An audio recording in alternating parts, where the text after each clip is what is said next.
Hello students. So in this video we are going to talk about answer writing. So as you know or you have heard from so many you can say toppers, so answer writing is an art, no doubt in saying that. तो answer writing एक art ही है, clear. अब ये जो art या answer writing के regarding जो स्किल्स हैं, clear, so for those skills और for those arts there is no defined formula. तो कोई ऐसा फार्मूला नहीं है कि आपने कुछ फार्मूला मगअप कर लिया, clear, and you get the you can say you are become expert in answer writing. तो आंसर राइटिंग के लिए कहीं ना कहीं अगर आप देखोगे आपको प्रैक्टिस करनी पड़ेगी। So you have to write mains question, clear. तो जब आप प्रैक्टिस करते हो तब आपको ये स्किल्स या art you will be in a position to grab those art or skills, clear। तो कहीं ना कहीं practice is the only formula, clear. तो अगर हम इस वीडियो के अंदर इस क्वेश्चन की हेल्प से इस आर्ट को समझने की कोशिश करते हैं, क्लियर। और मैं इंश्योर करता हूँ कि मैं इस सीरीज़ को कंटिन्यू रखूँगा। तो डेली एटलीस्ट एक क्वेश्चन आपके साथ में डिस्कस करूँगा with respect to your mains answer writing, clear. तो उसके अंदर आप कहीं ना कहीं एक नंबर ऑफ क्वेश्चंस जब आप प्रैक्टिस कर लोगे मेरे साथ या खुद, तो आपको आर्ट समझ आएगा कि आपको आंसर कैसे लिखना है। तो दैट इज़ इम्पॉर्टेंट। तो कहीं ना कहीं इस क्वेश्चन की हेल्प से ओके मैं आपको ये बताऊंगा कि आप कहाँ पर मिस्टेक करते हो, जो मिस्टेक्स आपको अवॉइड करनी है, क्लियर। तो हम क्वेश्चन पढ़ते हैं कि what is the question. So ये क्वेश्चन आपका इकोनॉमिक है। So as you know that कि आई एम इकोनॉमी फैकल्टी, तो ओके तो I am going to discuss with that only, but मैं दूसरे सब्जेक्ट्स के भी आपके साथ डिस्कस करने की कोशिश करूंगा, क्लियर। तो यहाँ पर अगर बात करी जाए growth scars global environment is the new normal, तो ये आपकी एक स्टेटमेंट है, क्लियर, जो इस क्वेश्चन के अंदर है और क्वेश्चन 150 वर्ड्स में लिखना है आपको। Growth scars, again I am repeating, growth scars global environment is the new normal, clear. तो जैसे ही आप ये स्टेटमेंट पढ़ोगे तो इमीडिएटली आपके माइंड में आएगा कि at global level we have economic slow down, clear. तो और यह हम कह सकते हैं कि सारी कंट्रीज़ इस समय कहीं ना कहीं अपनी जीडीपी बढ़ाने में या ग्रोथ बढ़ाने में स्ट्रगल कर रही हैं। तो जैसे ही आपने ये स्टेटमेंट पढ़ी तो इमीडिएटली आपके माइंड में ये चीज़ आ रही होगी, क्लियर। तो growth scars global environment is the new normal. तो इसके अंदर अगर आप देखोगे तो एग्जामिनर आपसे पूछ रहा है डू यू एग्री, तो यहाँ पर आपसे पूछ रहा है कि क्या आप एग्री करते हो इससे या नहीं, क्लियर। तो it means it is an opinion based question, clear. Critically analyse with suitable examples, तो अब जब क्रिटिकली एनालाइज बोल दिया तो आपको ट्रेंड प्लस रीज़न भी बताना पड़ेगा, क्लियर, कि भाई अभी क्या ट्रेंड चल रहा है और उस ट्रेंड के पीछे का रीज़न क्या है, क्लियर। और साथ में आपको एग्जाम्पल्स भी देने हैं। तो कहीं ना कहीं अगर आप देखोगे ये पूरा का पूरा क्वेश्चन आपका करंट अफेयर बेस्ड है, क्लियर। तो अगर आपने कोई स्टैटिक इन्फॉर्मेशन पढ़ रखी है तो उसका यूसेज यहाँ पर बहुत कम है, क्लियर। तो करंट अफेयर बेस्ड क्वेश्चन है जो आपके एग्जाम में नॉर्मली आते भी हैं। अगर आप GS3 मेंस के पेपर देखोगे तो you will find current affair based question, most of the questions are current affair based. तो कहीं ना कहीं आपको करंट अफेयर के टच में रहना ही पड़ेगा, क्योंकि क्वेश्चन क्या बोल रहा है, सूटेबल एग्जाम्पल्स। तो अगर आपके पास एग्जाम्पल्स नहीं है जो आपको करंट अफेयर से ही मिलेंगे, क्लियर, तो you can not right this question. अब यहाँ पर बात ये आती है कि जब आप ऐसे क्वेश्चन को पढ़ते हो तो जो आपने एक मेथड या अप्रोच अडॉप्ट कर रखी है, जो आपने या तो खुद सीखी होगी या किसी ने सिखाई होगी, कि कैच द कीवर्ड्स, क्लियर। तो आप अगर देखोगे इस क्वेश्चन के अंदर बेसिकली 3 कीवर्ड्स हैं, growth scars, global environment and the new normal. तो कहीं ना कहीं अगर आप देखोगे तो जब हम ग्लोबल एनवायरनमेंट की बात कर रहे हैं तो जैसे मैं पहले भी बोल चुका हूँ, so we are talking about you can say global, that is at global level, clear. तो we are talking about all the countries in this world, clear. तो यहाँ पर हम सभी कंट्रीज की बात कर रहे हैं, क्लियर। ग्रोथ स्कार्स जो हमने बात करी, ग्रोथ स्लो डाउन या आपका जो ग्रोथ रेट कम होता जा रहा है, clear, and it is a new normal. अब ऐसे क्वेश्चंस के अंदर ज़्यादातर स्टूडेंट्स अपना आंसर स्टार्ट करेंगे किसी डेटा के साथ, क्लियर। और वो डेटा ज़्यादातर या तो वर्ल्ड बैंक का होगा कि according to the World Bank, okay, और you can say IMF, any case. तो आपने देखा होगा न्यूज़पेपर के अंदर वर्ल्ड बैंक IMF का डेटा आता रहता है, क्लियर। तो हर 3-4 महीने बाद और quarterly basis I can say they use to give कि ग्लोबल इकोनॉमी की क्या सिचुएशन है, कि सारी कंट्रीज़ मिलके क्या ग्रोथ रेट रहेगा। तो कहीं ना कहीं आप अपना डेटा, अपना क्वेश्चन यहाँ से स्टार्ट करोगे। क्लियर। अब यहाँ से जब आप अपना क्वेश्चन स्टार्ट कर रहे हो तो कोई चीज़ गलत नहीं है इसमें, बट द प्रॉब्लम इज ये तो आपने वर्ल्ड बैंक की ओपिनियन बताई है और क्वेश्चन पूछ रहा है do you agree, do you agree. Clear. तो यहाँ पर ये चीज़ आती है, इसमें आपकी ओपिनियन का है, आपका थॉट प्रोसेस का है। क्लियर। ये तो आपने वर्ल्ड बैंक का लिख दिया कि वर्ल्ड बैंक ऐसा कह रहा है, मैं नहीं कह रहा, बट एग्जामिनर आपके मुंह से सुनना चाहता है कि आप इस चीज़ से एग्री करते हो या नहीं करते। क्लियर। तो कहीं ना कहीं अगर आप देखोगे तो आप इसको स्टार्ट ये कर सकते हो कि अगर मैं बात करूं the concept of growth scars global environment, तो अगर आप देखोगे if you talk about this concept that is growth scars global environment, तो basically it is talking about, you can say, the constraint that global level is facing with respect to economic expansion. Clear. तो कहीं ना कहीं ये उस concept के ऊपर बात कर रहे हैं। क्लियर। तो नो डाउट हम इस चीज़ से एग्री करते हैं, तो आप अपना क्वेश्चन ऐसे स्टार्ट कर सकते हो, the concept of growth scars global environment mentions or talks about the constraints with respect to economic expansion of all the countries, clear, in the world. Clear. तो कहीं ना कहीं ये उस चीज़ की बात कर रहा है, पहली बात। क्लियर। तो यहाँ पर ये चीज़ बोल सकते हो। दूसरी लाइन में आप ये लिख सकते हो कि अगर मैं आज के डेटा को देखूँ, क्लियर, यहाँ पर अगर मैं आज के डेटा को देखूँ तो this thing is correct. Clear. But ground level पे reality is something different. Clear. तो जब हम यहाँ पर ये चीज़ बोल रहे हैं तो आप एग्जामिनर को अपनी ओपिनियन बता रहे हो कि अगर मैं डेटा के हिसाब से जाऊँ तो जो आपने स्टेटमेंट दी है वो एकदम बेस्ट है। क्लियर।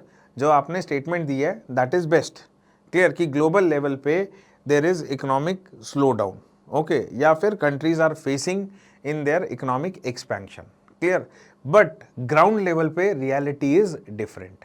क्लियर। तो कहीं ना कहीं जब मैं बोल रहा हूँ कि ग्राउंड लेवल पे रियलिटी डिफरेंट है, तो यहाँ पर मैं बेसिकली ये बोल रहा हूँ कि कुछ कंट्रीज को चैलेंज आ रहा है इकोनॉमिक ग्रोथ करने में, बट कुछ कंट्रीज के अंदर इकोनॉमिक ग्रोथ सही हो रही है।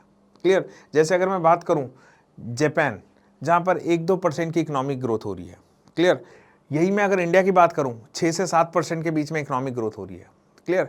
तो यहाँ पर आप दोनों कंट्रीज का रेफरेंस दे रहे हो, दोनों कंट्रीज का रेफरेंस दे रहे हो, क्योंकि आपको सूटेबल एग्जाम्पल्स भी देने हैं बात करते समय। क्लियर। तो कहीं ना कहीं आप एक तरह से बोल रहे हो कि मैं अगर सिर्फ और सिर्फ फैक्ट्स के बेसिस पे जाऊं, जैसे वर्ल्ड बैंक और IMF का, तो उस समय में अगर आप देखोगे तो ये स्टेटमेंट एकदम करेक्ट है। बट ग्राउंड लेवल पे अगर मैं माइक्रो लेवल पे, मतलब हर कंट्री को अलग अलग देखूं, तो कुछ कंट्रीज प्रॉब्लम फेस कर रही है बट कुछ कंट्रीज अच्छा परफॉर्म कर रही हैं। तो मतलब यहाँ पर मैं बात करना चाहूँगा इमर्जिंग इकोनॉमीज़ की। तो एडवांस्ड इकोनॉमीज़ को चैलेंजेस आ रहे हैं। तो एडवांस्ड इकोनॉमीज़ में आपका जापान आ गया, US आ गया, जर्मनी आ गया, तो they are facing challenges. But जब मैं इमर्जिंग इकोनॉमीज़ की बात करता हूँ तो India, Vietnam, they are doing very good, और I can say Global South, okay, तो they are doing very good. तो कहीं ना कहीं अगर आप अपनी स्टार्टिंग ऐसे करते हो क्वेश्चन की, क्लियर, तो जिसमें आप देखोगे मैंने डेटा भी यूज़ किया, क्लियर, और अपनी ओपिनियन भी बताई, क्लियर, तो you will get a good marks. But अगर आप सिंपली डेटा लिखते हो तो नॉर्मली जब आप डेटा लिखने बैठोगे तो एग्जाम के अंदर you have only 7 minutes, clear, और 7 और 8 मिनट्स, तो आप सीधा डेटा लिखोगे तो आपका जो आंसर का फ्लो होगा ना वो कहीं ना कहीं येस पे होगा कि हम एग्री करते हैं, and you start writing in that way only. Clear. तो एक ओपिनियन ही लिख रहे हो आप कि भाई एग्जामिनर हम आपके साथ एग्री करते हैं। क्लियर। बट यहाँ पर आपको एग्जामिनर को ये बताना है कि आपकी स्टेटमेंट सही है if I focus only on the current facts. Clear. But ground level पे एक और रियलिटी भी है, क्लियर, कि इमर्जिंग इकोनॉमीज इस ग्लोबल इकोनॉमी के अंदर अच्छा परफॉर्म कर रही है। तो कहीं ना कहीं ये आपकी स्टार्टिंग होनी चाहिए। तो ये मिस्टेक मत करना कि you go only in one direction. Clear. Only in one direction, तो इसमें फिर आपको मार्क्स भी वन डायरेक्शन वाले ही मिलेंगे। क्लियर। तो कहीं जहां पर 10 में से आपको 3 या 4 मार्क्स मिलेंगे, बट अगर आप दोनों डायरेक्शंस को जस्टिफाई करते हो then you will get a, you can say, good marks. I hope you are getting what basically I am making you understand, okay. तो यही आर्ट आपको समझना है कि क्वेश्चन पढ़ के कैसे बात करनी है। दूसरा चीज एक और भी देखोगे, इसमें यहाँ पर टर्म यूज करिए न्यू नॉर्मल। तो न्यू नॉर्मल का मतलब यह है कि ये ट्रेंड ही बन चुका है and now it is permanent. तो जब हम न्यू नॉर्मल बोल रहे हैं, ओके, तो nothing is permanent, everything going to get changed. तो यस आज ये ट्रेंड है, clear, if I see with the numbers, but future में ये चीज़ें चेंज होंगी, तो हम देखते हैं। तो पहले अगर हम बात करें इस स्टेटमेंट के फेवर में कि ऐसा ही हो रहा है, तो हम एग्जाम्पल्स दे सकते हैं। क्लाइमेट, अब आप कहोगे सर इकोनॉमी के क्वेश्चन में क्लाइमेट, तो क्लाइमेट की वजह से भी तो आपकी इकोनॉमी इंपैक्ट हो रही है ना। जैसे आपने देखा होगा ईयर 2024 एग्जाम्पल देना आपको, सुटेबल एग्जाम्पल, तो that is regarded as the hottest और you can say warmest year, जिसके अंदर आपने देखा होगा कि एक्सट्रीम वेदर इवेंट्स भी हुए थे। And you know that whenever there are extreme weather events it is going to impact your economy, clear, either your labour productivity और यू कैन से इंफ्रास्ट्रक्चर और supply chain whatever, clear. तो कहीं ना कहीं climate, और plus आपने देखा होगा न्यूज़पेपर में आपके पास डेटा भी आता है कि बायोडाइवर्सिटी लॉस की वजह से इकोनॉमी में कितना लॉस है, क्लियर, ग्लोबल वार्मिंग की वजह से इकोनॉमी में कितना लॉस है, तो ये सारा चीज़ आपको लिखना पड़ेगा। डिफॉरेस्टेशन की वजह से इकोनॉमी में कितना लॉस है, तो ultimately you have to write, you can say any one example. I am just giving you multiple option कि आप जब आंसर लिखते हो तो आपके पास कई सारी चीज़ें लिखने को है, उसमें से you have to pick any, clear, जो भी आपको याद हो। तो मेंस की एक खासियत ये है कि आपने इतने सारे फैक्ट्स पढ़े हैं तो कुछ तो एक या दो फैक्ट्स याद होंगे, तो that is what you can use as an example, clear. दूसरा अगर आप देखोगे एजिंग पॉपुलेशन, क्लियर, तो अगर मैं बात करूं ageing population is the problem of advanced economies, clear. जैसे जापान के अंदर अगर आप देखोगे एजिंग पॉपुलेशन का एक कंसर्न है, क्लियर, तो कहीं ना कहीं वो चीज़ लिख सकते हो, क्योंकि जैसे जैसे आपकी एजिंग पॉपुलेशन मतलब बूढ़ी पॉपुलेशन होती जा रही है, तो कहीं ना कहीं लेबर फोर्स पार्टिसिपेशन कम हो गया, उनके वेलफेयर पे खर्चा ज़्यादा होगा, क्लियर। तो कहीं ना कहीं हम कह सकते हैं कि हमारे पास पैसा ही नहीं बचेगा इन्वेस्टमेंट के लिए, मतलब इन्वेस्टमेंट इन इनोवेशन, क्लियर। तो यहाँ पर भी अगर आप देखोगे कंसर्न है, क्लियर। तो ये एक अदर फैक्टर है आपका slow down in global economy. Next अगर आप देखोगे इस समय में ज़्यादातर कंट्रीज़ के ऊपर एक अच्छी खासी उधारी चल रही है, मीन्स हाई डेट, क्लियर। तो there is high debt, clear. तो अब इस हाई डेट की वजह से, clear, there is very less physical space with you can say fiscal space with the government to spend for other programs। तो मतलब सरकार के पास इतनी ज़्यादा उधारी ले रखी है कि वो पास्ट लाइबिलिटीज़ को ही अपनी यू कैन से रिड्यूस करने में लगे हुए हैं कि नए खर्चे कर ही नहीं पा रहे हो, क्लियर। तो कहीं ना कहीं ये भी एक है कि they have very less physical space, okay, for other you can say for other expenditures, clear. Next अगर आप देखोगे geopolitical tensions, clear, geopolitical tensions. तो जियो पॉलिटिकल टेंशंस भी अगर मैं देखूं तो they are also responsible for you can say slow down in your growth, या फिर इकोनॉमिक एक्सपेंशन करने में दिक्कत हो रही है। तो आपने देखा होगा Russia Ukraine, you can say Israel, Iran, clear। So these are all nothing but your geopolitical tensions। Next अगर आप देखोगे you can write, you can say जो अभी ग्लोबल लेवल पे चल रहा है आपका ट्रेड प्रोटेक्शनिज्म, तो जब से ट्रंप आए हैं तो कुछ ना कुछ टैरिफ की बात चली रही है, क्लियर। तो you can give that example, clear. तो हम कह सकते हैं कि we are moving toward deglobalization, clear. और इसको हम एक और टर्म यूज करते हैं slowbalization also, clear, slowbalization, okay. तो I just write for you. तो कहीं ना कहीं जब आप आंसर लिखते हो तो आपको अपना टर्मिनोलॉजी भी यूज़ करनी है। तो यू कैन नॉट राइट कि भाई एक स्टूडेंट लिख रहा है दैट ट्रेड प्रोटेक्शनिज्म या there is a you can say tariff issue raised, तो अल्टीमेटली ये पॉइंट भी सही है, but you have to write in with proper words, slowbalisation और deglobalisation. So these are the concerns, clear. तो कहीं ना कहीं अगर आप इन 4-5 फैक्टर्स जो मैंने आपको बताया है, if you see this thing, so that ensure this that we are having currently we are facing this challenges। but अगर आप देखोगे ये सारे जो रीजंस हैं they are temporary in nature. तो टेम्परेरी का मतलब ये है कि हमें ये नहीं पता कि वो, जब हम न्यू नॉर्मल की बात कर रहे हैं, कि हमें ये नहीं पता कि they are going to remain for what time period. हो सकता है कि अगले 6 महीने में we have a solution for all these things, हो सकता है कि अगले 2 साल में means in next 2 years we have a solution, और 3 years 4 years whatever, clear. तो हम अगर हम देखें तो अगर मैं अगेंस्ट में लिखूं, क्लियर, कि भाई examiner what ever statement you have given that is not correct और आई डोंट एग्री, तो उसमें हम यहाँ पर बात करेंगे नॉट एग्री में कि मैं स्टेटमेंट से एग्री नहीं होता। क्यों? क्योंकि जो टेक्नोलॉजिकल डेवलपमेंट हो रही है in terms of AI, clear. तो कहीं ना कहीं आपने देखा होगा न्यूज़पेपर में आर्टिकल भी आते हैं कि एआई आने से इकोनॉमी को इतना बड़ा जीडीपी कंट्रीब्यूशन या जीडीपी बूस्ट होगी, क्लियर। तो कहीं ना कहीं वो स्टैंड भी वैलिड करता है आपका, क्लियर। दूसरा अगर आप देखोगे कि क्लाइमेट क्राइसिस, जो अभी हमने बात करी कि क्लाइमेट क्राइसिस की वजह से जीडीपी लॉस हो रहा है, लेकिन हम उसका ऑल्टरनेट भी निकाल रहे हैं, that is in terms of you can से बाय इम्प्रूविंग एफिशिएंसी। जहाँ जहाँ पर भी एनर्जी यू कैन से आपका एमिशंस है, ओके तो उसको कर्ब करने के लिए या रिड्यूस करने के लिए we are coming with efficiency.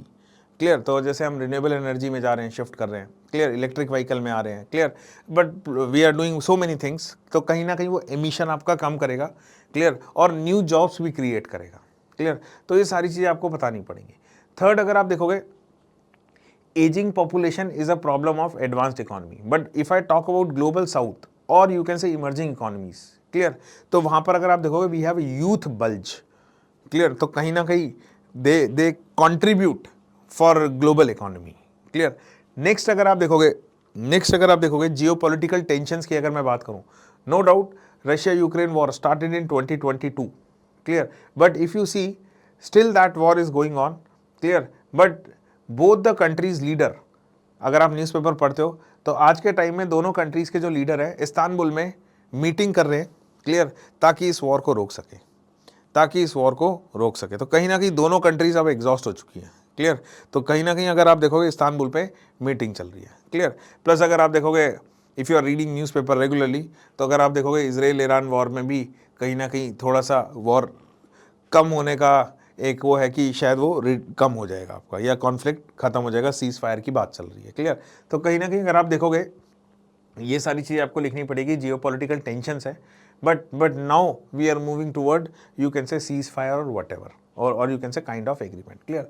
फिर अगर हम बात करें ट्रेड प्रोटेक्शनिज्म या फिर स्लोबलाइजेशन या फिर डी ग्लोबलाइजेशन की बात करें, नो डाउट ये कहीं ना कहीं हमारी इकोनॉमी या ग्लोबल इकोनॉमी को स्लो डाउन कर रहा है। बट दूसरी तरफ अगर आप देखोगे, लाइक अगर मैं इंडिया की बात करूं तो इंडिया ने पिछले यू कैन से 1 से 2 साल के अंदर कई सारे FTA साइन करे हैं, क्लियर, प्लस कुछ FTA in you can say they are in proposal, clear. तो ये सारी चीज़ें आपको बतानी पड़ेंगी, क्लियर। तो यहाँ पर या फिर हम कह सकते हैं ऐसी दूसरी कंट्रीज भी क्या कर रही है, रीजनल ग्रुपिंग्स बना रही है, क्लियर। तो वो कहीं ना कहीं आपको एक तरह से इस पॉइंट को आप लिख सकते हो। तो एक तरह से अगर आप एग्री भी कर रहे हो और नहीं भी एग्री कर रहे हो, तो ये दोनों चीज़ें आपको यहाँ पर बतानी पड़ेंगी, क्लियर। अब जब यहाँ पर बात करा गया कि हम इस करंट ट्रेंड से बाहर कब निकलेंगे, अब ये डिपेंड करता है हमारे जो पॉलिटिकल लीडर्स हैं, क्लियर, इकोनॉमिक लीडर्स हैं, वो कितनी जल्दी एक्शन लेते हैं। तो ये कहीं ना कहीं आपका कंक्लूजन रहेगा, क्लियर, ये कहीं ना कहीं आपका कंक्लूजन रहेगा, और इसके साथ आप अपना आंसर को एंड करोगे, क्लियर। तो आप ये देखो कि नॉर्मली या ज़्यादातर स्टूडेंट्स की गलती क्या होती है, वो एक उसको पकड़ के सिर्फ एक व्यू लिखेंगे, और ज़्यादातर students you can say they yes करेंगे, हम एग्री करते हैं, और उसी के फेवर में पॉइंट्स लिखेंगे। बट आपको स्टार्ट कैसे करना है, कब कौन सा डेटा यूज़ करना है, तो मैंने कहीं ना कहीं इस क्वेश्चन की हेल्प से आपको वो हेल्प करी है। So I hope you get some help. Okay, so I will soon come with new video of this kind of answer writing. So we'll meet soon. Till then, Jai Hind and have a nice day.